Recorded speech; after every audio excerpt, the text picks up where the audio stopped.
வணக்கம் நேர்களே. ராஜயோக தியானம் என்ற நிகழ்ச்சியில் உங்களை சந்திப்பதில் மிக்க மகிழ்ச்சி அடைகிறேன். கடந்த நிகழ்ச்சியில் பிரம்மா குமாரிகள் கற்றுத்தரக்கூடிய ராஜயோக தியானம் என்றால் என்ன, அதில் உள்ள பயன்கள் என்னென்ன, கர்மயோகம், புத்தி யோகம், இது போன்ற யோகங்களுக்கும் ராஜயோகத்துக்கும் இருக்கக்கூடிய தொடர்பை பற்றி நம்ம பார்த்தோம். அதை தொடர்ந்து இந்நிகழ்ச்சியில் பொதுவாக நம்ம அடிக்கடி யூஸ் பண்ணக்கூடிய வார்த்தை நான், எனது. இதுக்கு நமக்கு விளக்கம் தருவதற்காக நம்முடன் இணைந்துள்ளார் ராஜயோகி பிரம்மாகுமார் ஜெயக்குமார் சகோதரர் அவர்கள். இவர் கடந்த 40 ஆண்டுகளாய் தன்னுடைய வாழ்க்கை முழுமையாக இறை சேவையில் அர்ப்பணித்து உலக சேவை செய்து வருகிறார். இவர் தமிழகத்தின் மதுரை துணை மண்டலத்தின் பல சேவைகள் ஆற்றியிருக்கிறார். கடந்த 4 வருடங்களாய் பிரம்மாகுமாரியின் ஹெட் குவார்ட்டர்ஸ் ஆன மவுண்ட் அபுவில் சேவை செய்து கொண்டிருக்கிறார். நேர்களே, உங்கள் சார்பில் அவரை வரவேற்கிறேன். வணக்கம். ஓம் சாந்தி பிரதர். நம்ம அன்றாட வாழ்க்கையில் அடிக்கடி யூஸ் பண்ணக்கூடிய வார்த்தை நான் நான் நான், எனது எனக்கூடிய வார்த்தை. உண்மையிலும் நான் என்றால் என்ன, அதை பற்றி கொஞ்சம் விளக்கம் தாங்களே. ராஜயோகம் என்றாலே self realisation and God realisation. எப்பொழுது நாம் நான் யார் என்பதை புரிந்து கொள்கின்றோமோ அப்போதுதான் நாம் இறைவனிடம் கூட தொடர்பு வைக்க முடியும், அனுபவங்களை பெற முடியும். ஆகவே முதலாக நாம் நான் யார் என்பதை அறிந்து கொள்ள வேண்டியது, புரிந்து கொள்ள வேண்டியது மிக மிக அவசியமானது. காலை கண் விழித்ததிலிருந்து இரவு தூங்கும் வரை பல 1000 முறை நான் பார்க்கின்றேன், நான் பேசுகின்றேன், நான் கேட்கின்றேன், நான் நடக்கின்றேன், நான் செய்கின்றேன் என்று நாம் கூறுகின்றோம். ஆனால் ஒரு நிமிடம் நாம் சிந்தித்து பார்க்கின்றோமா? நான் யார்? நான் எங்கிருந்து வந்தேன்? நான் மீண்டும் எங்கு செல்ல வேண்டும் என்று நாம் ஒரு நிமிடம் கூட நம்மை நாம் யார் என்று சிந்திப்பதே இல்லை. இதற்கான காரணம் என்னவென்றால், நான் என்று சொல்லும் பொழுது எல்லாமே இந்த உடலைத்தான் நாம் என்று கருதி வருகிறோம். நான் பார்க்கின்றேன் என்றால் உடனே கண்கள் பார்க்கின்றது என்று எண்ணுகின்றோம். நான் பேசுகின்றேன் என்றால் இந்த வாய் பேசுகின்றது என்று எண்ணுகின்றோம். நான் நடக்கின்றேன் என்றால் இந்த கால்கள் நடக்கின்றது என்று எண்ணுகின்றோம். இந்த உடலைத்தான் நான் என்று எண்ணி வருகின்றோம். இதுவே நம்முடைய முதல் அறியாமை. நம்மை நாம் அறியாத ஒரு காரணம்தான் நம்முடைய வாழ்க்கையில் பிரச்சனைகளுக்கும் குழப்பங்களுக்கும் ஆசைகளுக்கும் பாவங்களுக்கும் முக்கிய மூல காரணமாக இருப்பதே நான் யார் என்பதை அறியாமல் இருக்கின்றோம். நான் யார் என்பதை மறந்துவிட்டோம். ஆகவே நம்முடைய வாழ்க்கை வெற்றி பெற வேண்டும் என்றால், நம்முடைய வாழ்க்கையில் நிலையான அமைதியை நாம் அனுபவம் செய்ய வேண்டுமென்றால், நாம் முதலில் நான் யார்? இது ஒரு சின்ன கேள்விதான். பட் இதை நீங்க புரிஞ்சுட்டீங்கன்னா உங்க வாழ்க்கையில என்னைக்குமே சந்தோஷம்தான், உங்க வாழ்க்கையில என்னைக்குமே வெற்றி தான் உங்களுக்கு கிடைக்கும். அப்ப நான் யார்? நான் மற்றும் எனது. எனது என்ற சப்தத்தையும் நாம் பலமுறை கூறுகின்றோம். என்னுடைய வீடு, என்னுடைய குடும்பம், என்னுடைய துணிமணி, என்னுடைய வாகனம் என்று பலமுறை என்னுடையது என்னுடையது என்று சொல்கிறோம். அதே போல் நாம் இந்த உடலை சொல்லும் போதும் என்னுடைய உடல் என்றுதான் கூறுகின்றோம். என்னுடைய கண்ணு, என்னுடைய கை, என்னோட உடம்பு, என்னோட காலு அப்படின்னு இந்த உடம்பை கூறும் பொழுதும் என்னுடையது என்றுதான் நாம் கூறுகின்றோம்.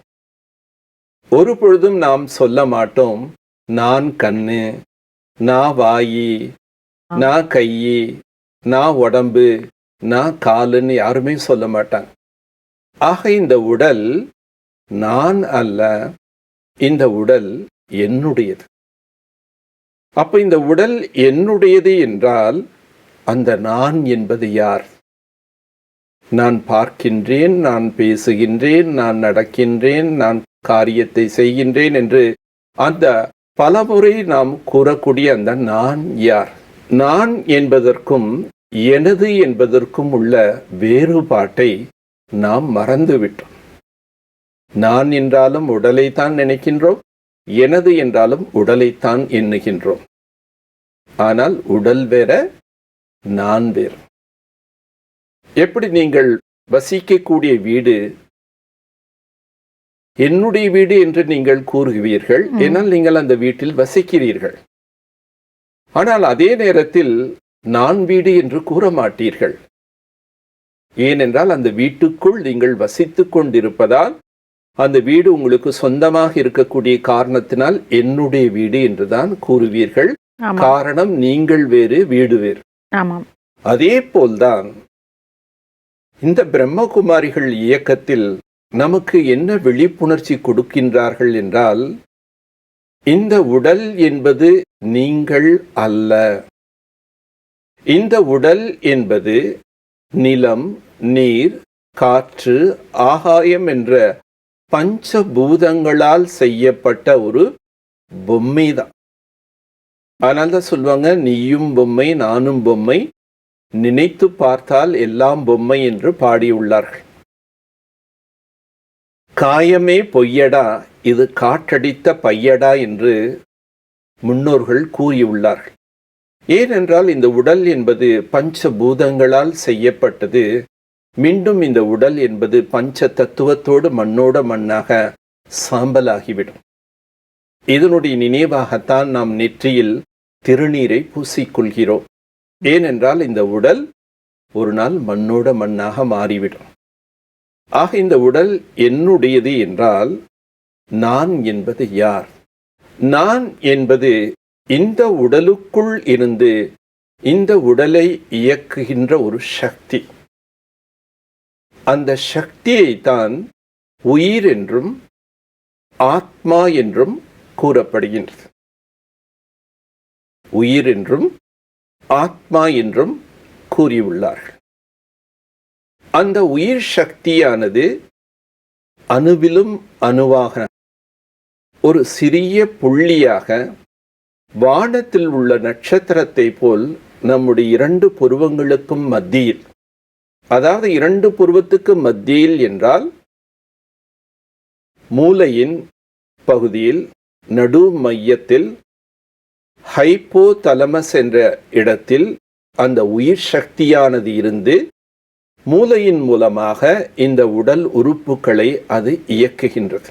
அந்த உயிர் சக்தி இந்த உடலை விட்டு சென்று விட்டால் கண்ணிருந்தும் பார்க்க முடியாது, வாயிருந்தும் பேச முடியாது, இந்த உடலுக்கு எந்த விதமான உணர்வுகள் என்பது இருக்காது. அதன் பிறகு இந்த உடலை ஜடம் என்றும் கட்டை என்றும் சொல்லுவார்கள். யாராவது இறந்த வீட்டுல போய் என்ன சொல்லுங்க, இன்னும் இந்த கட்டையை தூக்காம இருக்கீங்க. அப்ப இந்த கட்டையாய் எந்த விதமான உணர்வுகள் அதுக்கு கிடையாது. ஏன்னா இந்த உயிர் சக்தி பிரிஞ்சிருச்சுன்னா அதுக்கப்புறம் இந்த உடலுக்கு எந்த விதமான மதிப்பும் மரியாதையே கிடையாது.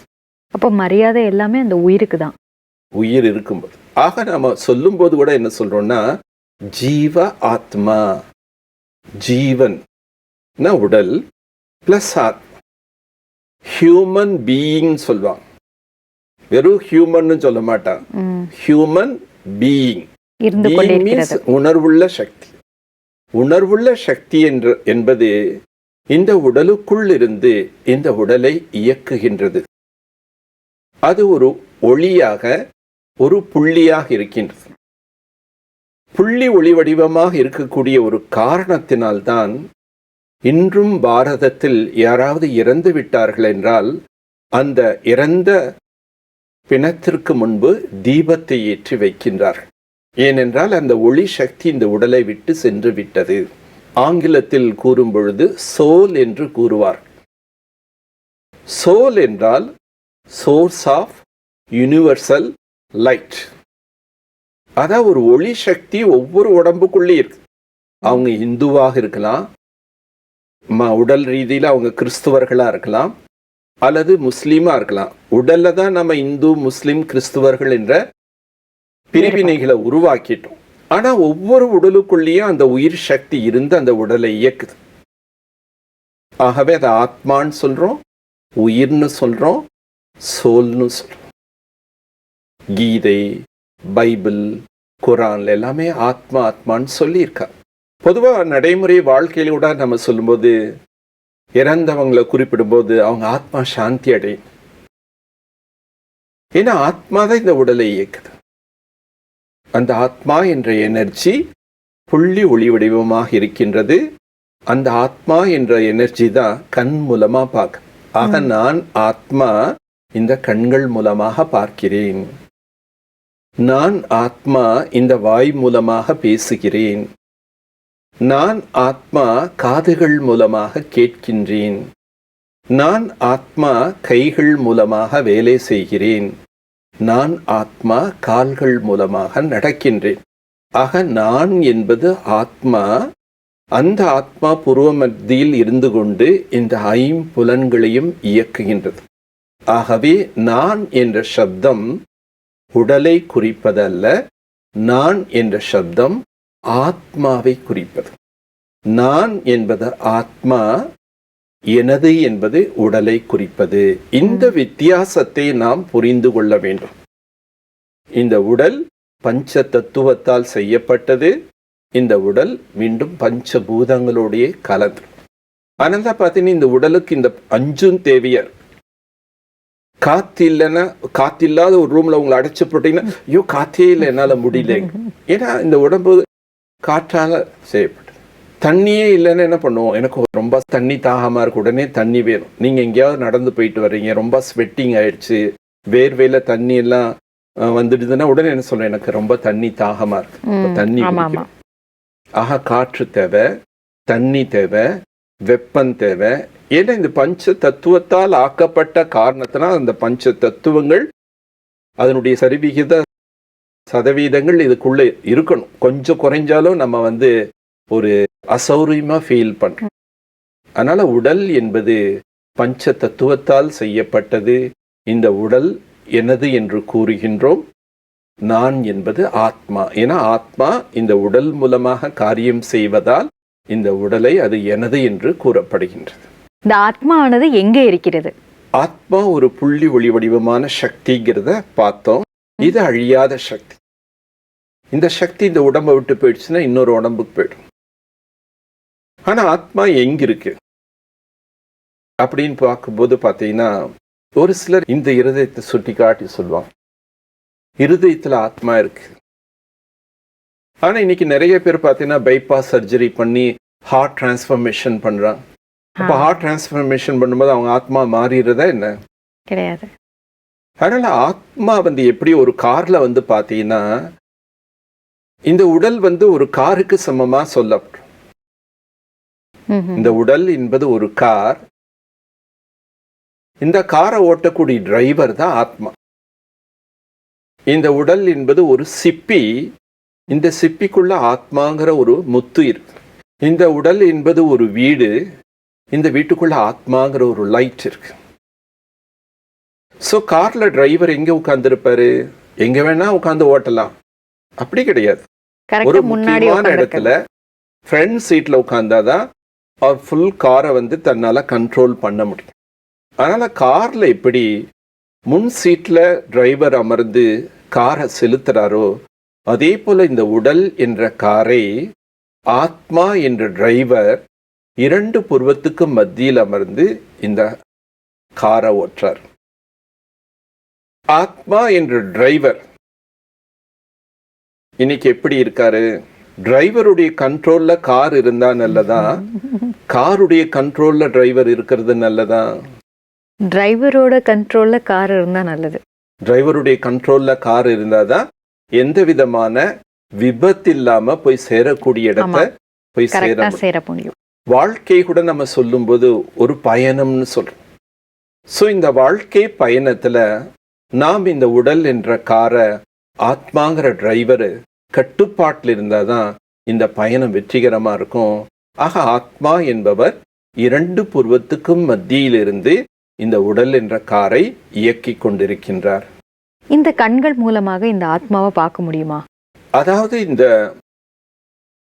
உடல் என்பது நான் முன்னாடியே சொன்னேன், பஞ்ச தத்துவத்தால் செய்யப்பட்டது. ஒரு சின்ன உதாரணம், ஒவ்வொரு உறுப்புக்கும் ஒவ்வொரு காரியம் இருக்கு. கண்ணுன்னா பார்க்குது, காதுன்னா கேட்குது, வாயின்னா பேசுது இல்லையா? இப்போ உங்க கண்களை நல்லா இறுக மூடிட்டு காதால பாருங்க பாருங்கன்னா காதால பார்க்க முடியுமா? முடியாது. உங்க காதை நல்லா அடைச்சிட்டு கண்ணால கேளுங்க கேளுங்கன்னா முடியுமா? ஆக கண்கள் பார்க்கக்கூடியது, காது கேட்கக்கூடியது. இந்த ஒவ்வொரு புலன்களும் ஒவ்வொரு காரியத்தை நம்ம செய்யுது. இது பஞ்ச தத்துவத்தால் ஆக்கப்பட்டதுனால இந்த ஸ்தூல விஷயங்களை தான் நம்ம இந்த கண்ணால பார்க்க முடியும். ஆனா ஆத்மா இந்த பஞ்ச தத்துவத்தினால் செய்யப்பட்ட ஒரு பொருள் கிடையாது. நாம இந்த கண்ணால பார்க்கறது, இப்ப யானைய பார்க்கிறோம், குரங்க பார்க்கிறோம், மயில பார்க்கிறோம்னா இதெல்லாம் பஞ்ச தத்துவத்தால உருவானது. அதனால பௌதீகத்தின் கண்கள் மூலமாக இந்த சூக்ஷ்மமான ஆத்மாவை பார்க்க முடியாது. அதை பார்க்கணும்னு எத்தனையோ ரிசர்ச் பண்ணி பார்த்தாங்க.